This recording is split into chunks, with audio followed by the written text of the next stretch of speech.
Friends, welcome to my channel. So మనం last వీడియోలో కొన్ని ఇంటర్వ్యూ క్వశ్చన్స్ గురించి డిస్కస్ చేసాం కదా. సో ఈరోజు ఏంటంటే ఇంకొన్ని ఒక డిఫరెంట్ సినారియోస్ తోటి will try to discuss. Okay, so బేసికల్గా మనకి ఇక్కడ సో ఇన్పుట్ డేటా ఎలా ఉంటుంది, అలానే మనకి ఎక్స్పెక్టెడ్ అవుట్పుట్ అనేది ఎలా ఉంటుంది. ఓకే, సో బేసికల్గా మనకి ఇక్కడ నేమ్ అని రావాలన్నమాట. బై మిస్టేక్ కంట్రీ నేమ్ వచ్చేసింది, సారీ ఫర్ దట్. ఇక్కడ ఏముంది, డేటా ఐడి అనే కాలంకి 1 1, అలానే నేమ్స్ ఏమున్నాయి, రాజు రాము, అలానే ఐడి కాలం 2 2 3 3 ఇలా మనకి ఉన్నాయన్నమాట. సో బట్ మనకు అవుట్పుట్ ఏం కావాలంటే, ఇక్కడ ఒక ఐడికి 2 నేమ్స్ ఉన్నాయి కదా. సో ఇక్కడ ఏం కావాలంటే విత్ ఇన్ ద సింగిల్ రోలోనే ఆ నేమ్స్ అనేది కామా సపరేట్ చేస్తుంది, ఇలా కావాలి అవుట్పుట్. ఓకే, బట్ ఇన్పుట్ ఎలా ఉంది, బట్ అవుట్పుట్ అనేది ఇలా కావాలన్నమాట. సో దీన్ని ఎలా రాయాలి క్వైరీస్ అనేది will try to understand. So దీన్ని 2 రకాలుగా రాయొచ్చు, బట్ ఫర్ టైమింగ్ నేనైతే ఒక వేలో ఇంప్లిమెంట్ చేస్తాను. సో 2 టైప్ ఏంటంటే, సో నెక్స్ట్ వీడియోలో ఎప్పుడైనా డిస్కస్ చేద్దాం. సో ఫర్ టైమింగ్ నేనైతే స్క్రిప్ట్ అనేది రెడీ చేశాను, బట్ నేనేంటంటే so in and out explain చేయడానికి ట్రై చేస్తాను. ఓకే, చూడండి ఇక్కడ. సో ఇక్కడ నేమ్ అని ఉంది కదా. అఫ్ కోర్స్ ఫర్ టైమింగ్ నేనైతే కంట్రీ నేమ్ ఉంచుతున్నాను, బట్ బేసికల్గా నేమ్ ఉండాలి కదా. ఓకే, ఇందాక చెప్పినట్టుగా. ఓకే, సో మనకి ఇక్కడ ఎంప్లాయీ టెస్ట్ అనే టేబుల్ తీసుకొని నేను ఇక్కడ ఐడి కంట్రీ నేమ్ అని 2 కాలమ్స్ తీసుకున్నాను. ఓకే, ఫస్ట్ ఎగ్జిక్యూట్ చేద్దాం. ఓకే, టేబుల్ అనేది సక్సెస్ఫుల్ ఎగ్జిక్యూట్ అయింది. అలానే ఇక్కడ మనకి శాంపుల్ రికార్డ్స్ ఒక 6 రికార్డ్స్ అనేది ఇన్సర్ట్ చేస్తున్నాం. ఓకే, సో డేటా అనేది సక్సెస్ఫుల్గా ఇన్సర్ట్ అయింది. సో ఇప్పుడు మనం సెల్ఫ్ స్టేట్మెంట్ ఫైర్ చేద్దాం. సో ఇందాక మీకు స్క్రీన్లో చూపించినట్టుగా సో ఐడి అలానే కంట్రీ నేమ్ ఉంది కదా. సో ఇలా మనకి ఇన్పుట్ డేటా ఉందన్నమాట. మనకి అవుట్పుట్ ఎలా కావాలా, ఇలా కావాలి. సో దీనికోసం క్వైరీ అనేది ఎలా రాయాలి ఏంటి అనేది కూడా మనం step by step will try to understand. Okay, so first నేనేం చేస్తున్నా అంటే, ఏదైతే ఇక్కడ కంట్రీ నేమ్ ఉందో ప్రతి రోకి ఇలా ఉంది కదా. సో ఇక్కడ కామా సపరేట్ యాడ్ చేస్తాను ప్రతి రోకి. సో దానికోసం కామా అనేది కంకాటినేట్ చేస్తున్నాను. సో మనకు తెలుసుగా కంకాటినేషన్ అనేది 2 రకాలుగా చేయొచ్చు. ప్లస్ సింబల్ తోటి చేయొచ్చు, అలానే మనకి కంకాట్ అనే ఫంక్షన్ కూడా ఉందన్నమాట. సో దాని ద్వారా చేసుకోవచ్చు. నేనైతే ఫర్ టైమింగ్ ప్లస్ సింబల్తో ప్రతి రోకి కూడా ఇక్కడ కామా అనేది వస్తుంది అనమాట. సో మీరు ఎగ్జిక్యూట్ చేస్తే విల్ గెట్ అండర్స్టాండ్. చూడండి, సో ప్రతి రోకు కూడా కామా కామా ఇలా వచ్చిందనమాట. ఓకే, కావాలనుకుంటే నేను కాపీ చేస్తాను, అవుట్పుట్ ఇక్కడ డిస్ప్లే చేస్తాను. నెక్స్ట్ చూడండి, కామా వచ్చింది కదా. సో అన్నిటికి కూడా కామా ఉందన్నమాట. ఇలా సో కామా అనేది కంకాటినేట్ చేసాను అనమాట.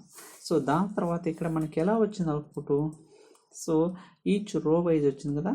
సో అంటే ఎన్ని రోస్ ఉంటే అన్ని రోస్ వచ్చింది కదా. బట్ నేనేం చేస్తానంటే నెక్స్ట్ క్వైరీలో అన్నీ కూడా ఒకే రోలో ఇంప్లిమెంట్ చేస్తాను. ఓకే, ఒకే రోకి తీసుకొస్తాను. అది ఎలా చేయొచ్చు అంటే ఫర్ XML పాత్ ద్వారా తీసుకురావచ్చు అనమాట. చూడండి ఇప్పుడు. సో ఇలా వచ్చింది కదా. మీకు కావాలనుకుంటే సో దీని మీద క్లిక్ చేస్తే మనకు అవుట్పుట్ ఎలా వస్తుంది, ఇలా వస్తుంది అనమాట. ఓకే, సో ఇక్కడ ఏంటి, కామారాజు, కామారాము, సుబ్బు, రాణి ఇలా మనకి ఏంటంటే సో ఇందాక 6 రోస్ ఉన్నది విత్ ఇన్ ఏ సింగిల్ రోలో అన్ని నేమ్స్ కూడా కామా సపరేట్ చేశాను అనమాట. ఓకే, సో ఇప్పుడు సో మనకి స్టఫ్ అనే ఫంక్షన్ ఉందన్నమాట. సో బేసికల్గా స్టఫ్ అనే ఫంక్షన్ 4 పారామీటర్స్ తీసుకుంటుంది. ఇదేం చేస్తుందంటే రీప్లేస్ చేసుకోవచ్చు. సో నేనేం చేస్తానంటే ఇక్కడ స్టఫ్ అనే ఫంక్షన్ తోటి మనకి ఇందాక ఏదైతే అవుట్పుట్ వచ్చిందో, ఓకే, అవుట్పుట్లో 1వ పొజిషన్లో 1వ క్యారెక్టర్ని సో ఆ కామా ఉంది కదా దాన్ని రీప్లేస్ చేస్తాను. సో మనకి ఇందాక కామా వచ్చింది కదా ఇక్కడ. సో ఇక్కడ కామా, దీన్ని నేను రీప్లేస్ చేస్తున్నాను. దేని ద్వారా, బై యూజింగ్ స్టఫ్ అనే ఫంక్షన్ ద్వారా. ఓకే, స్టఫ్ అనే ఫంక్షన్ ద్వారా ఇక్కడ నేను రీప్లేస్ చేస్తున్నాను. చూడండి, ఇప్పుడు ఎగ్జిక్యూట్ చేస్తే ఇప్పుడు ఎగ్జిక్యూట్ చేద్దాం. సో చూడండి, ఇక్కడెక్కడ కూడా కామా లేదు. కావాలంటే కాపీ చేస్తాను ఇక్కడ. So let's try to enter. That's it. Okay, ఇక్కడ కామా ఉంది, ఇక్కడ కామా లేదు. సో ఇది ఎలా రిమూవ్ చేశానంటే బై యూజింగ్ స్టఫ్ అనే ఫంక్షన్ ద్వారా మనం రిమూవ్ చేసాం. బేసిక్గా మనకి ఇక్కడ సో 4 పారామీటర్స్ అనమాట. ఇది ఒక పారామీటర్, సో ఇది ఒక పారామీటర్, ఇది ఒక పారామీటర్, ఇది ఒక పారామీటర్ అనమాట. ఓకే, ఇక్కడ ఏం చేస్తున్నాం అంటే ఏదైతే ఇందాక మనకి ఇన్పుట్ వచ్చిందో ఆ ఇన్పుట్లో ఒకటో పొజిషన్లో ఒకటో లెటర్ అనేది ఎంటీ చేస్తున్నాం అనమాట. ఇందాక కామా ఉంది కాబట్టి ఇప్పుడు ఏంటంటే కామా అనేది రిమూవ్ చేస్తున్నాం. దాట్స్ ఇట్, అంతకుమించి మనం ఏం చేయలేదు. ఓకే, ఇప్పుడు ఇంకోటి ఏంటంటే మీకు అవుట్పుట్లో కాలం నేమ్ అనేది లేదు. ఓకే, ఎక్కడ కూడా మనకి కాలం నేమ్ అనేది ఎక్కడ కూడా స్పెసిఫై చేయలేదు అనమాట. సో నేనేం చేస్తాను నెక్స్ట్ క్వరీలో మనకి ఇందాక ఏదైతే అవుట్పుట్ వచ్చిందో ఆ అవుట్పుట్ని ఒక కంట్రీ లిస్ట్ అనే ఒక నేమ్ డిఫైన్ చేస్తున్నాం. ఓకే, ఆ కాలానికి ఒక నేమ్ అనేది డిఫైన్ చేస్తున్నాం. చూడండి ఇప్పుడు ఎగ్జిక్యూట్ చేస్తాను. That's it. Okay, country list వచ్చిందనమాట. ఇందాక నో కాలం నేమ్ అని ఉంది కదా, సో దానికి ఒక నేమ్ అనేది డిఫైన్ చేశాను అనమాట. సో దాని తర్వాత ఇప్పుడు ఏంటంటే సో నేను ఇక్కడ సబ్ క్వరీ ద్వారా సో ఒకే టేబుల్లోనే సో కంపేర్ చేస్తున్న ఐడీస్ అనేది. ఓకే, ఇక్కడ చూసినట్టే మనకి ఎంప్లాయ్ టెస్ట్ దీనికి అలియాస్ T1 ఇచ్చాను, అలానే ఇక్కడ ఎంప్లాయ్ టెస్ట్ T2 ఇచ్చాను. ఇక నేనేం చేస్తున్నాను T2లో ఉన్న ఐడి అలానే T1లో ఉన్న ఐడికి సో మ్యాచింగ్ చేస్తున్నాను అనమాట. ఓకే, మీరు ఎగ్జిక్యూట్ చేస్తే విల్ గెట్ అండర్స్టాండ్. చూడండి ఇక్కడ 1కి వచ్చింది రాజు రాము, అలానే ఇక్కడ కూడా అంటే డూప్లికేట్ అవుతున్నాయి అనమాట. ఓకే, సో దాన్ని మనం గ్రూప్ బై చేయొచ్చు, లేకపోతే డిస్టింగ్ కీవర్డ్ అని యూజ్ చేసుకోవచ్చు, నో ప్రాబ్లం. బట్ మీరు ఇక్కడ అర్థం చేసుకోవాల్సింది ఏంటంటే ఇది సబ్ క్వైరీ చేస్తున్నాం అనమాట. ఓకే, అంటే ఈ టేబుల్లో ఉన్న ఐడి కాలము అలానే ఈ టేబుల్లో ఉన్న ఐడి కాలము సో కంపారిజన్ చేస్తున్నాం. ఓకే, కంపారిజన్ చేసి అక్కడి నుంచి నేమ్స్ అనేది తీసుకొస్తున్నాం అన్నమాట. ఓకే, ఇది మనకి సబ్ క్వైరీస్ తెలిస్తే మనకి ఈజీగా అర్థమవుతుంది అనమాట. ఇక్కడే పెద్ద లాజిక్ ఏం లేదు, జస్ట్ ఏం లేదు. ఇక్కడేంటి ఆల్రెడీ ఇదంతా లాజిక్ ఉంది. మనం ఏం చేస్తున్నామంటే ఇక్కడ వేర్ తోటి సో కంపారిజన్ చేస్తున్నాం. ఏమైనా రెండు టేబుల్స్ ఎంప్లాయ్ టెస్ట్ T1లో ఉన్న ఐడి కాలం అలానే ఎంప్లాయ్ టెస్ట్ T2లో ఉన్న ఐడి కాలంకి కంపారిజన్ చేసి ఏదైతే మ్యాచింగ్ ఐడీస్కి వాటి యొక్క రెస్పెక్టివ్ నేమ్స్ అనేది తీసుకొస్తున్నాం. ఇందాకేంటి అన్ని నేమ్స్ వచ్చినాయి కదా, ఇప్పుడేంటి ఐడి వైజ్ నేమ్స్ అంటే ఒకటో ఐడికి ఏమి నేమ్స్ ఉన్నాయి అలానే రెండో ఐడికి ఏ నేమ్స్ ఉన్నాయి. సో వాటి కోసం నేను సబ్ క్వైరీ ద్వారా సో మ్యాపింగ్ అనేది చేస్తాను. మనం అంతకుమించి ఏం చేయడం అనేది ఇక్కడ చూడండి. దాట్స్ ఇట్, ఇలా వచ్చినాయి కదా. సో మీరు అబ్జర్వ్ చేస్తే ఇక్కడ డూప్లికేట్ వస్తుంది. ఓకే, ఇది డూప్లికేట్ కదా.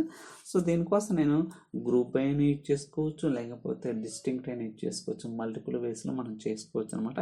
సో ఫర్ టైమింగ్ అయితే నేనైతే ఐడి కాలంని గ్రూప్ చేస్తున్నాను. That's it. ఓకే, సో మనకి ఇందాక ఏదైతే అవుట్పుట్ కావాలో సేమ్ అవుట్పుట్ అనేది మనకు వచ్చింది. చూడండి ఇది కదా, సో ఇన్పుట్ మనకు అవుట్పుట్ ఇది కదా. సో అంటే సింగిల్ ఐడికి నేమ్స్ అనేది కంకాటినేషన్ చేస్తున్నాం అన్నమాట. చూడండి సేమ్ అవుట్పుట్ వచ్చేసింది.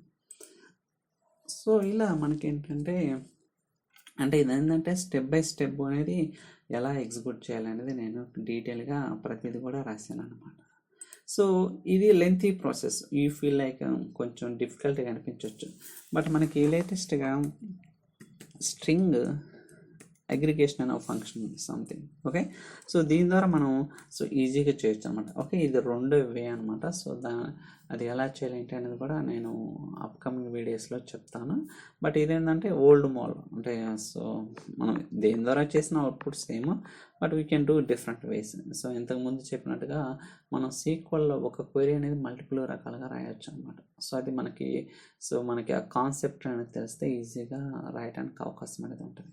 ఓకే, సో ఇలా మనం ఏంటంటే సో మనకి ఏదైతే ఇన్పుట్ వచ్చిందో దాన్ని అవుట్పుట్ కింద డిఫైన్ చేసినాం అనమాట. So that's all for today's video. So in case మీకు ఎవరికైనా ట్రైనింగ్ కావాలనుకుంటే ఈమెయిల్ సెండ్ చేయండి, so that will try to communicate. So in case ఈ వీడియో మీకు నచ్చినట్టయితే లైక్ చేయండి, సబ్స్క్రైబ్ చేయండి. Thank you so much for watching. See you in the next video. Bye.